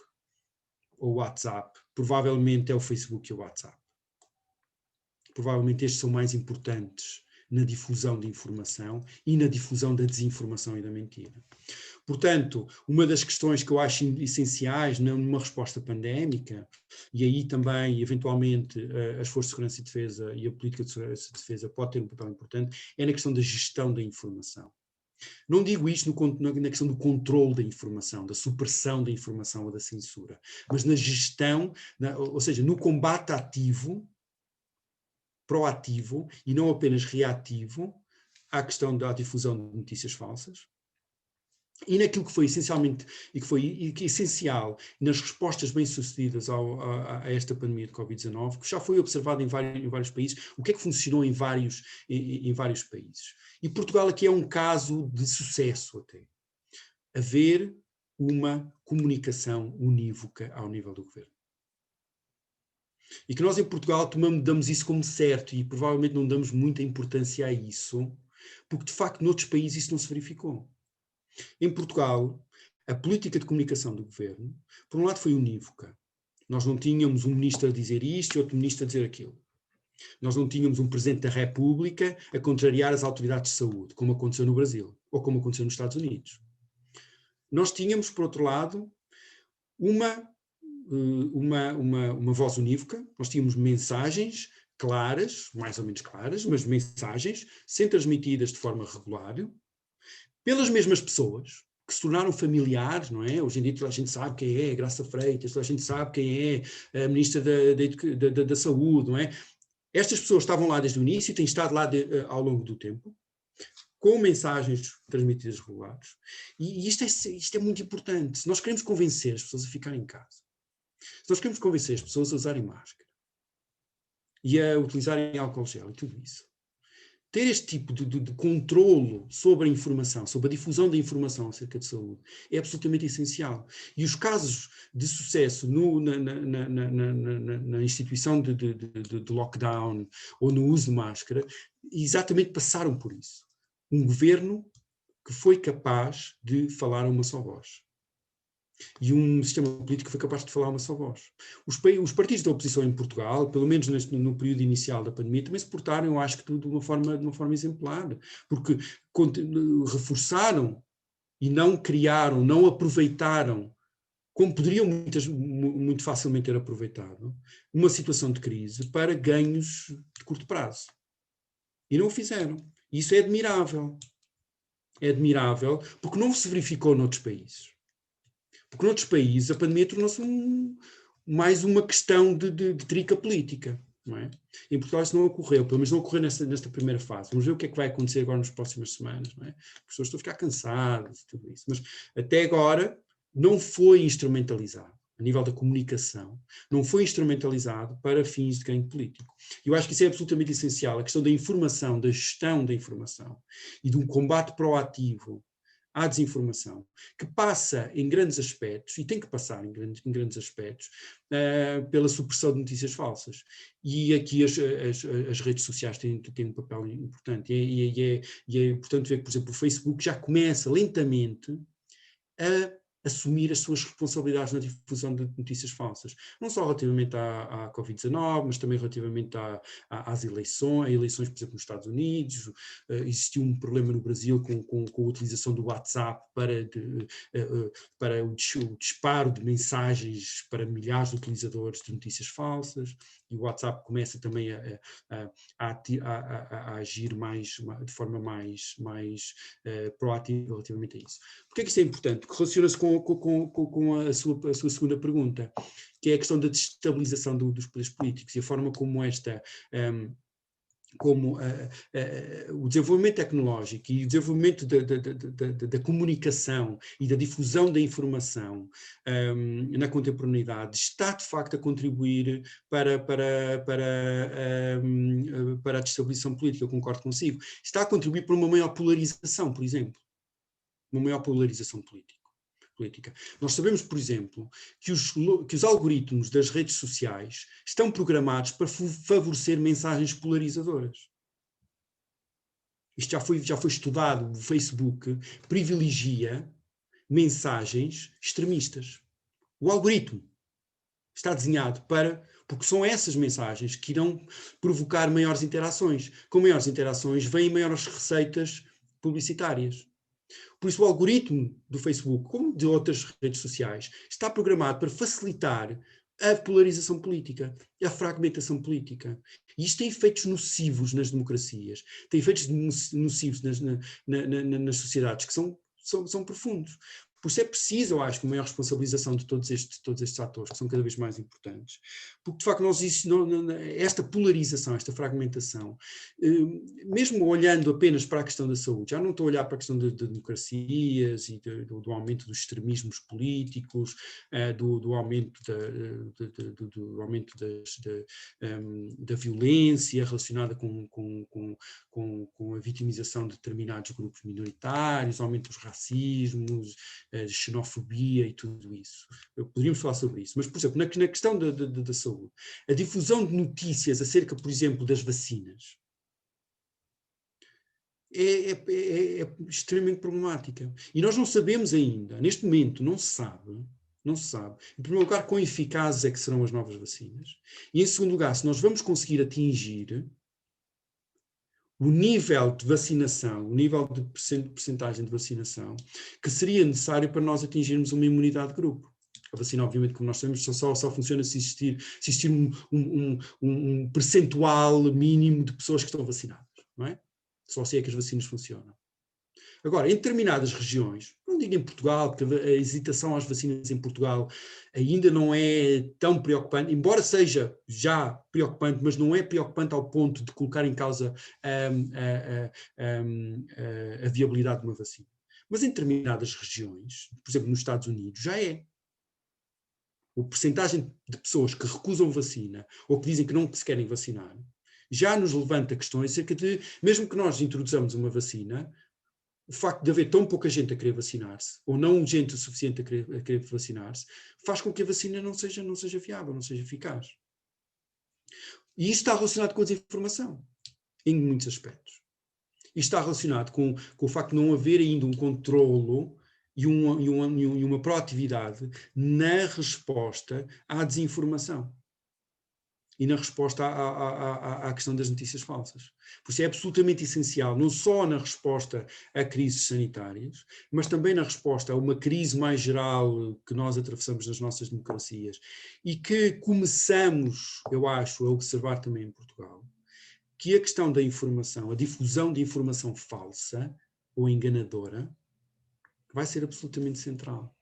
E nós ainda não observamos em Portugal a instrumentalização deliberada da informação falsa para ganhar eleições, como aconteceu noutros países. Nos Estados Unidos e Brasil são 2 exemplos.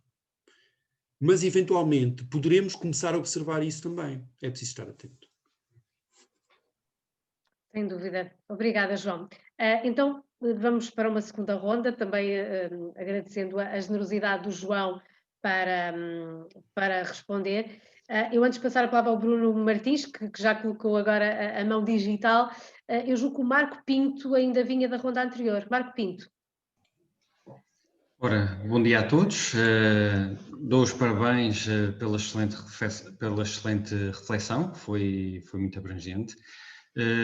João, falaste da falta de conhecimento, da necessidade de realizar pesquisa, portanto é uma área onde eu estou a trabalhar no Ministério, na investigação e desenvolvimento, e por vezes a investigação e desenvolvimento é muito focada nas soluções tecnológicas. Vamos à procura de uma solução para resolver um problema, para implementar uma solução tecnológica.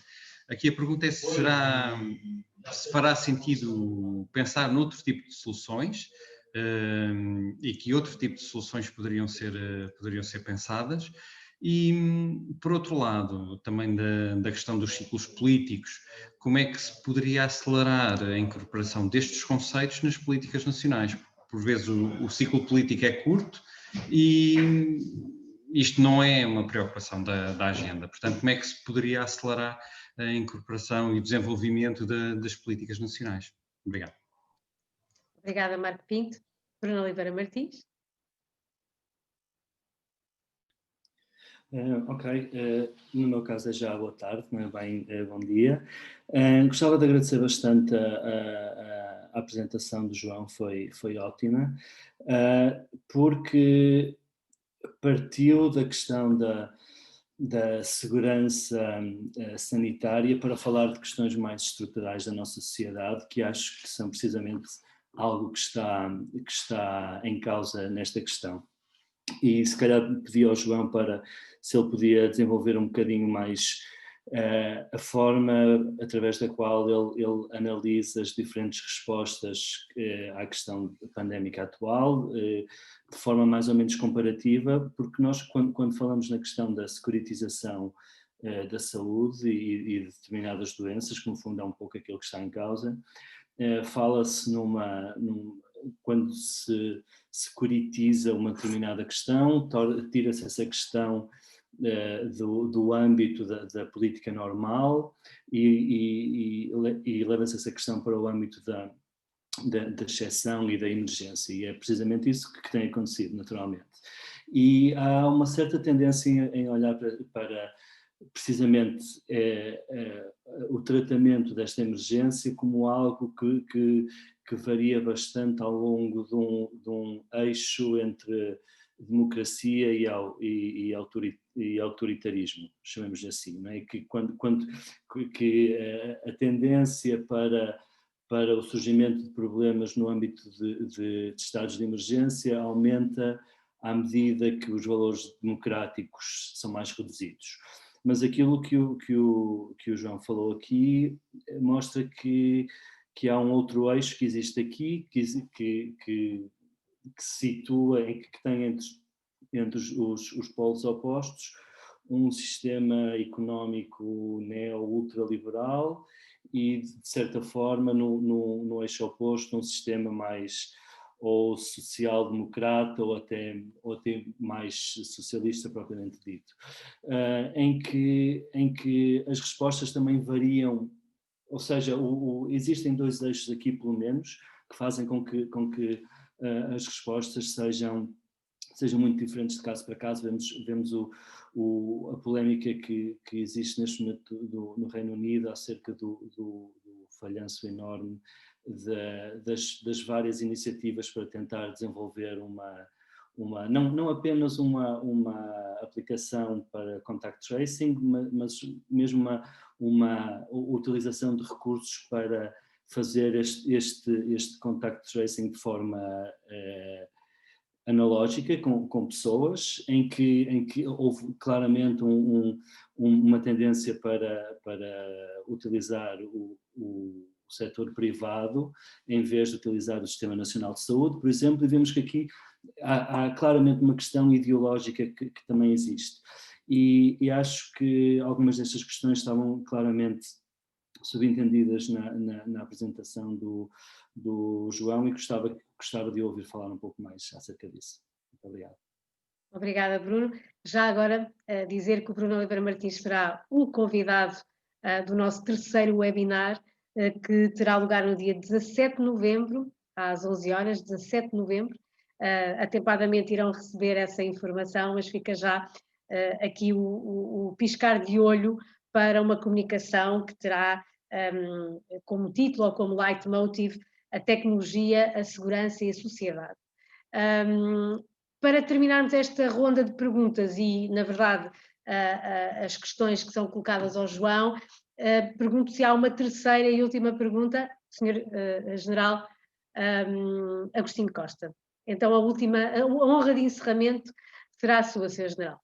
Obrigado, agradeço. Antes de mais, cumprimento todos os presentes e queria expressar, de facto, a satisfação que foi ter ouvido esta excelente apresentação do professor João Nunes. Dar-lhes parabéns pela forma compreensiva e muito detalhada, digamos, abordando e colocando alguma dificuldade aos presentes, porque esgotou todas as possibilidades, não é? Acabamos sempre por um pouco cair, haver o risco de cairmos em questões recorrentes. Costuma dizer o Sr. Michel Serres que entramos no antropoceno quando dependemos de coisas que dependem de nós, não é? Estamos todos agora à espera de uma vacina que depende da humanidade. Portanto, esta é a prova que de facto estamos no antropoceno. Digamos, eu vou já direto à pergunta, apenas com um pequeno enquadramento, não é? Nós, quando falamos de segurança sanitária, entramos efetivamente naquilo que é a chamada segurança humana, não é? Que a partir de 2005 as Nações Unidas o consideraram no plano, digamos, no entendimento da Escola de Copenhaga, do Sr. Barry Busan, não é? Mas, efetivamente, estamos muitas vezes falamos numa crise de alterações climáticas, mas estamos efetivamente no quadro de uma crise ambiental, onde, isto, segundo alguns autores, não é? Onde efetivamente há uma sucessão digamos, de fatores que aceleram esta crise, que são o crescimento exponencial da população, vivemos num mundo de interconectividade, portanto, um mundo de mobilidade, e hoje um dia um vírus, o tempo que levou a peste negra a chegar à Europa e o tempo que levou este vírus a chegar à Europa é incomparavelmente diferente, não é? E ainda temos a questão da manipulação genética, não é? Não queria pôr isso como questão, mas é também uma bomba de relógio. Eu quero dizer que nós, no nosso arco de vida, para ali já termos assistido a várias guerras, a um tremor de terra, para os mais velhos, para as pessoas na minha escala etária, com o fim de uma mudança geopolítica profunda, como foi o fim do mundo bipolar, estamos agora a assistir a uma pandemia de dimensões, digamos, globais, mas que no nosso arco de vida não é a primeira, não é? Tivemos o H1N1, tivemos o ébola, tivemos o SARS, tivemos o MERS, etc. E agora passo diretamente à minha questão, que tem a ver com as mudanças de paradigma que, ao considerarmos, portanto, a segurança sanitária, que é efetivamente um capítulo da segurança humana e que é um âmbito importante no quadro da segurança, digamos, entramos necessariamente num tipo de abordagem diferente e não causa e efeito, como até há pouco tempo, digamos, tínhamos alguma tendência para analisar o mundo, e entrando sim numa análise holística e sistémica, não é? Eu vou diretamente à minha questão, que tem a ver com a questão das políticas públicas e do papel do Estado na questão da segurança sanitária.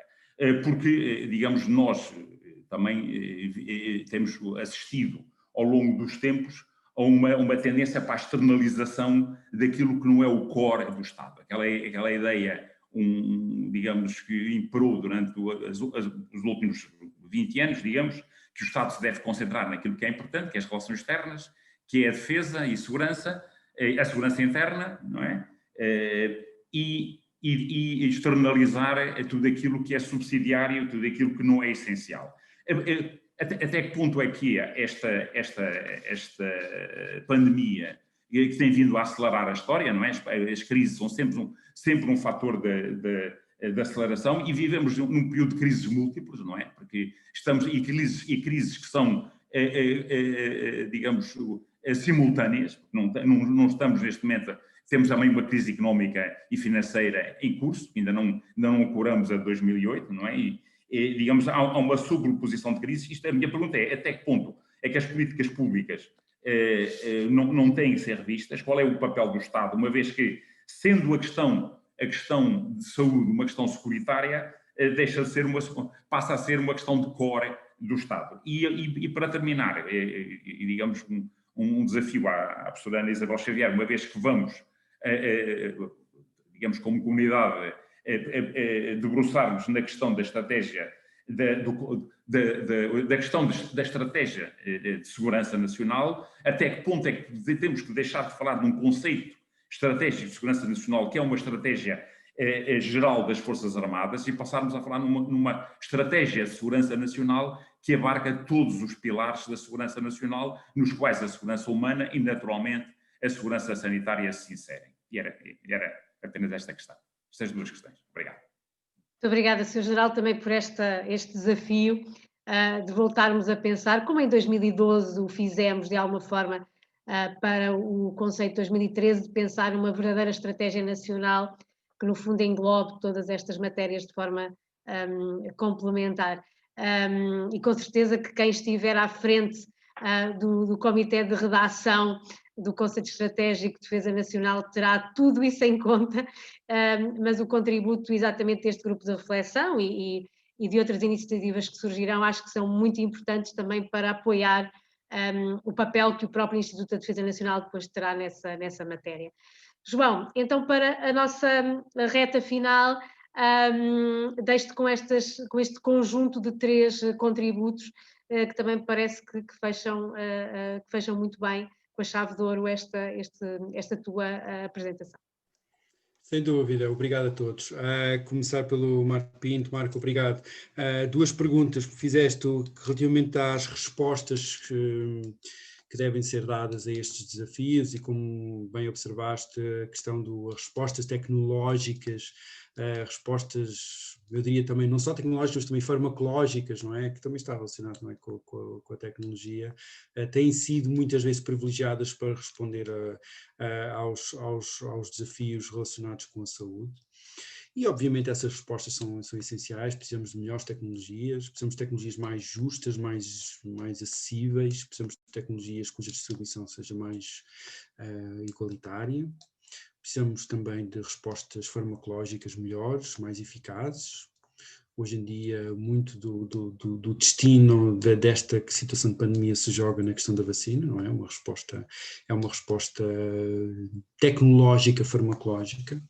Mas eu acho que, e tu puseste aí a questão que eu acho que é importante, que está relacionado com a segunda pergunta, é como é que nós transformamos isto ou incorporamos isto numa políticas públicas. Eu acho que aqui tem existido, na questão da saúde pública e na reflexão sobre a saúde, sobre questões de saúde global, a menorização ou a secundarização das ciências sociais e humanas tem sido um problema grave. Eu não digo isto por eu ser das ciências sociais e humanas, eu não me estou a candidatar necessariamente a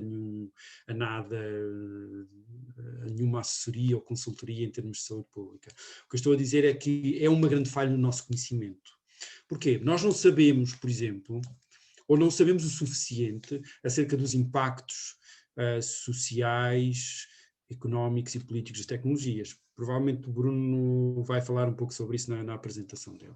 Ou seja, a dimensão social, política e económica das tecnologias, nós não sabemos o suficiente, porque não existe, muitas vezes, no desenvolvimento de tecnologias, não existe o acompanhamento de pessoas que tenham um conhecimento profundo das sociedades, não temos suficientes sociólogos, antropólogos, politólogos, presentes nos debates acerca da utilização ética de tecnologias.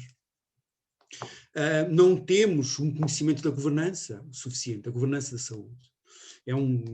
existe já alguma reflexão sobre a governança global da saúde, mas a forma como, por exemplo, a forma como as políticas a nível global depois são transpostas e são traduzidas para um nível nacional e nível local, e como o nível local acaba por também reproduzir muitas das dinâmicas do nível global, nós não conhecemos isso o suficiente. Eu acho que isso é importante, haver essa reflexão e essa investigação ao nível das ciências sociais e humanas e uma reflexão verdadeiramente interdisciplinar e multidisciplinar, no qual o desenvolvimento de ferramentas tecnológicas essenciais e de ferramentas de soluções farmacológicas essenciais seja inserido também em reflexões de âmbito das ciências sociais e âmbito das humanidades. Nós precisamos de sociólogos a acompanhar o desenvolvimento e a distribuição de vacinas e medicamentos. Nós precisamos de antropólogos, nós precisamos de filósofos que pensem sobre os aspectos éticos destas questões. E não existe ainda um suficiente envolvimento. Nós precisamos um envolvimento de grupos de pacientes, de grupos de usuários dos serviços de saúde.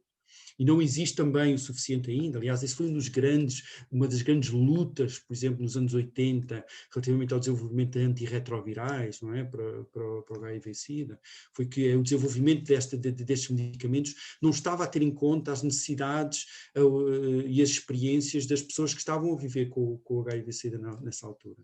Eu acho que é preciso um envolvimento mais abrangente da sociedade e de investigadores nas áreas das ciências sociais e das humanidades, é absolutamente essencial para nós podermos, por um lado, ir além das soluções puramente tecnológicas e farmacológicas, não é? Que são importantes, ninguém está a negar isso, mas que devem ser inseridas nessa reflexão acerca do que é adequado, o que é culturalmente adequado, o que é justo, social e politicamente, e o que é que nos permite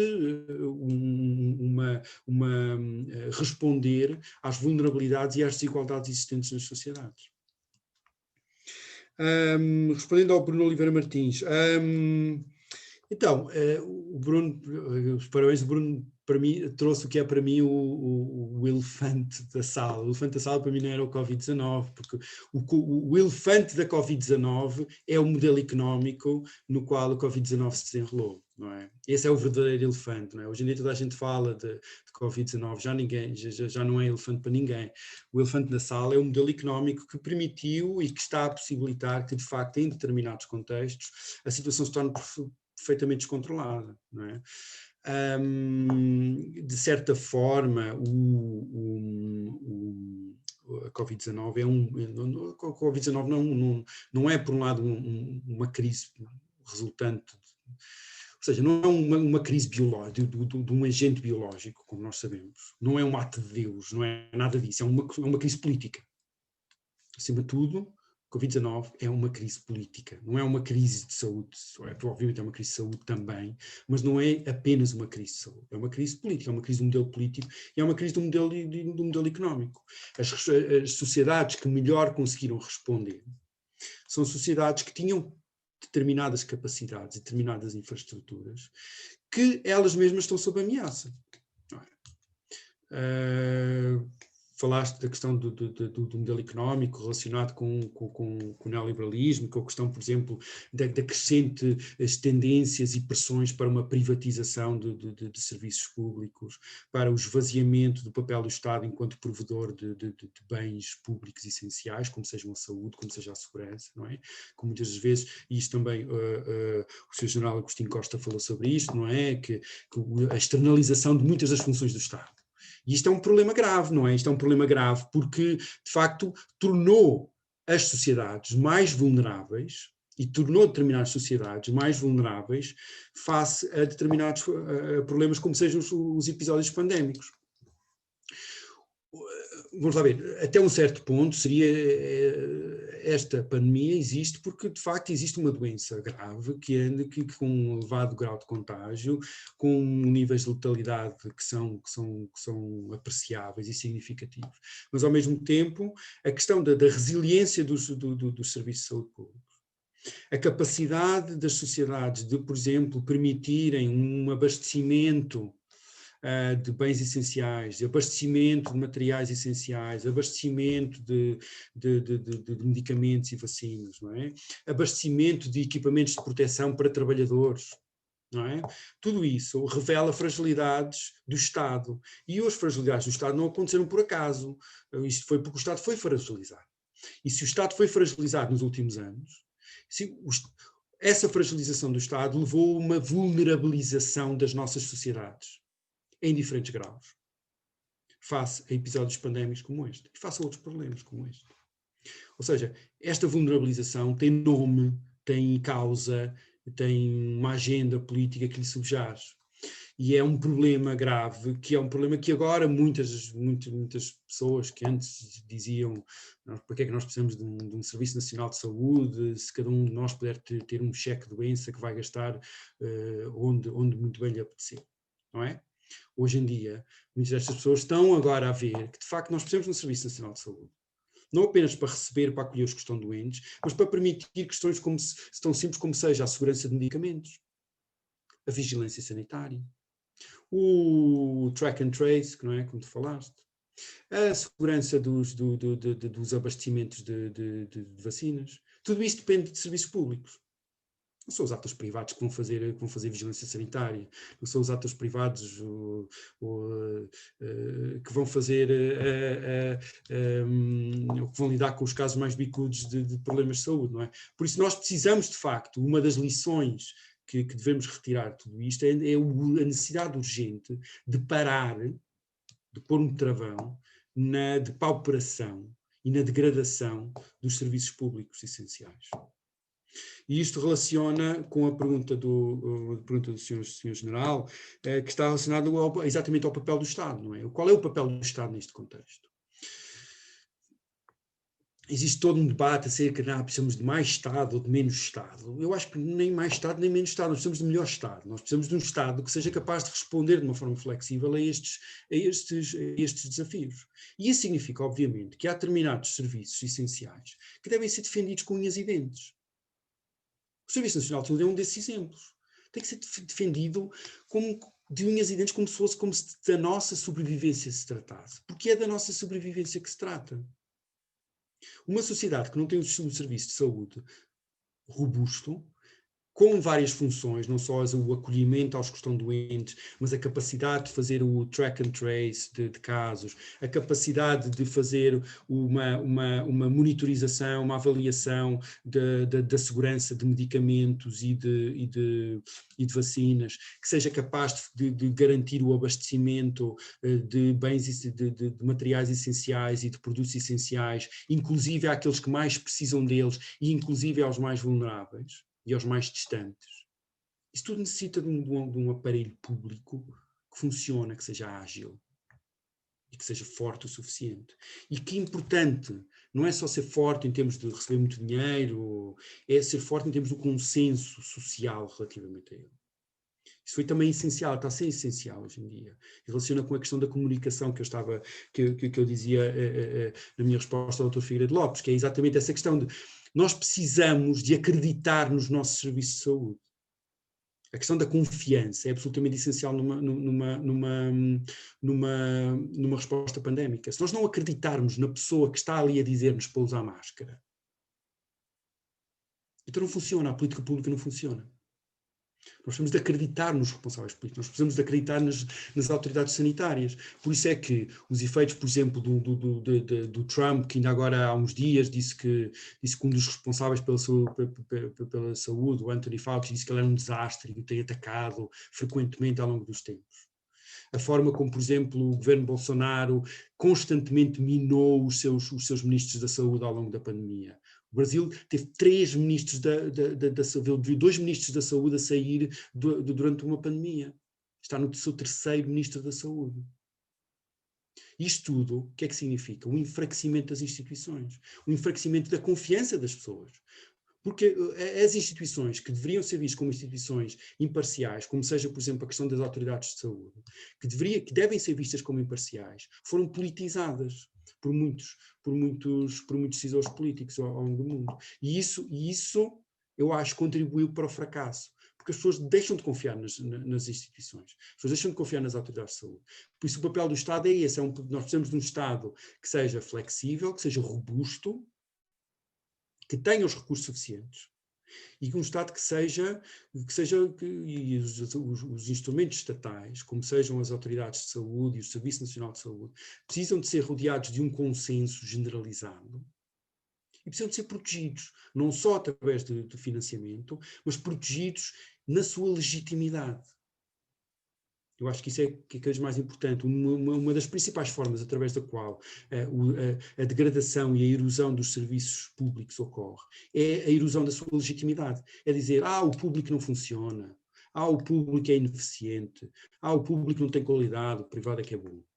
Esse discurso favorece a deslegitimação do público. Porque o público, mesmo quando tem ineficiências, é importante. E se tem ineficiências, a solução não é de nós livrarmos do público. A solução é reforçar os serviços públicos, corrigir essas ineficiências, trabalhar para maior robustez e flexibilidade. Porque a solução, que é porque o Serviço Nacional de Saúde tem ineficiências ou não funciona, agora vamos livrar-nos do Serviço Nacional de Saúde e entregar tudo ao privado. Isso é perigoso, como tem demonstrado a pandemia. E como se voltarem a ocorrer outros episódios, o destino das sociedades vai chegar muito na sua capacidade dos Estados de serem fortes o suficiente, de serem flexíveis o suficiente e terem legitimidade suficiente e terem a confiança das populações. Obrigado. Muito bem, João, muito obrigada. Acho que agradecer é pouco, na verdade, perante a excelência desta partilha que foi por todos amplamente elogiada. Eu, como coordenadora deste grupo de reflexão, só posso estar muito orgulhosa e muito feliz, até porque a escolha dos oradores é a escolha minha e eu assumo totalmente a responsabilidade disso, mas depois de ter esta excelência ao meu lado, obviamente que me deixa muito feliz e muito orgulhosa dessas mesmas escolhas, porque vai dar-nos aqui uma motivação adicional para os trabalhos que nós queremos que saiam destes grupos de reflexão até ao final deste ano, mas sobretudo para 2021, que é um ano que nós sabemos que o próprio Eurodefense Portugal quer ter um papel importante, ativo, no apoio à definição do próximo conceito estratégico de defesa nacional, de segurança nacional, será outra reflexão, Sr. General Agostinho Costa, e em que também é importante que o Eurodefense Portugal tenha um papel ativo na rede europeia. E também o facto de termos dois dos nossos membros do Grupo de Reflexão 4 espalhados pela Europa, por um lado o Bruno Oliveira Martins, por outro o nosso João Nunes, dá-nos também aqui uma perspectiva de internacionalização destas ideias, mas sobretudo de conciliação com a agenda europeia que está a ser feita também em matéria de segurança e defesa, mas também em matéria de resposta à Covid-19, porque no fundo vai entrecruzar com todas as matérias que vamos falar. Vai entrecruzar com a matéria que já falámos hoje, vai entrecruzar com o próximo dia 29 de outubro, com o Sr. Coronel Caetano de Sousa, quando nos falar da segurança e defesa no espaço energético e ambiental, e portanto nitidamente a resiliência ambiental que Ursula von der Leyen tanto apregoa vai ser muito importante. Vai entrecruzar claramente com o 17 de novembro, com o Bruno Oliveira Martins, e esta dimensão mais tecnológica, e depois no dia 3 de dezembro com o Pedro Duarte, que nos vai falar sobretudo da inteligência artificial, ele que é um dos principais rostos da Microsoft Portugal. E portanto claramente que este grupo de reflexão está ao serviço do Eurodefense Portugal para honrar o papel que o Eurodefense Portugal também quer ter, quer a nível interno, quer a nível europeu, e portanto eu julgo que saímos desta primeira conferência, deste primeiro webinar, conscientes da importância também que podemos dar a esse mesmo debate. A todos agradeço muito o terem estado connosco, espero rever-vos no próximo dia 29 de outubro, é já para a semana, na quinta-feira, para ouvirmos e aprendermos com o Sr. Coronel Caetano de Sousa. Mais uma vez, João Nunes, muito obrigada, e a todos também, mantenham-se seguros e Covid-free, não é? Como estamos agora todos a despedirmos. Até breve, muito obrigada.